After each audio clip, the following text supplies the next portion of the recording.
over the, you look at any sort of cycle of real estate in the last like 40, 50 years, and everybody in hindsight wishes they would have bought during that time. So I think it's important, numbers are, you have to understand your numbers. You have to understand, not, I hate to say the term more than ever, because it's always important to understand your numbers, but you really have to do your diligence if you're going to be buying in a market like this, where it's unpredictable, where the cost could potentially go up. You have to make sure you can withstand this sort of windfalls. But if you can, what an opportunity to be buying. When was the last time in the last 5 years we saw properties not selling with multiple offers, or holding back offers, or not being able to include conditions? There are some positive things that come with a slower market, and that's potentially where opportunities might lie for people.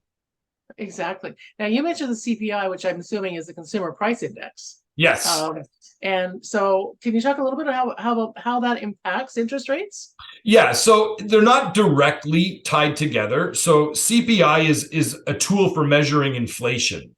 And one of the reasons why one of the things I tell people is follow CPI. That's what the government has told us that they're following. And although they sort of changed the goalposts on what they're following. But if you want to follow inflation, if you want to understand how we got here, you can go on to StatsCan and you can look up a CPI chart, and you can see how inflation for a normal economy should stick somewhere between 1% and 3% growth. Inflation isn't necessarily bad. It's good in that your economy and everything is growing.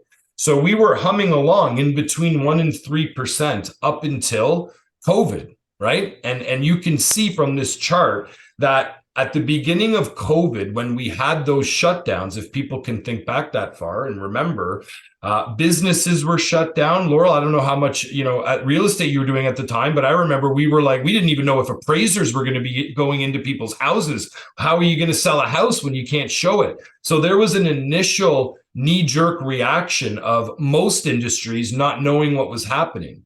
And listen, that there's a term called, it's hard to judge triage on the battlefield. And the government made decisions at the time that they felt were best for us as an economy. And they gave businesses money. The banks forgave mortgage payments, and they lowered interest rates. They essentially predicted a potential economic crash and printed money for the economy to survive. And a lesson for all those people that maybe don't follow this: you can't print money for free. It doesn't work like that. There's always a cost for that.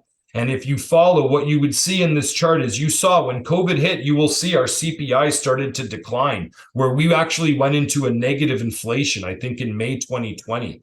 And then you'll see our inflation climbed out of a negative state and went all the way up to 8.1%. Our CPI was at 8.1%. That's almost triple where we want to be, meaning that costs, everybody feels it at the gas station, at the grocery store, costs were going out of control.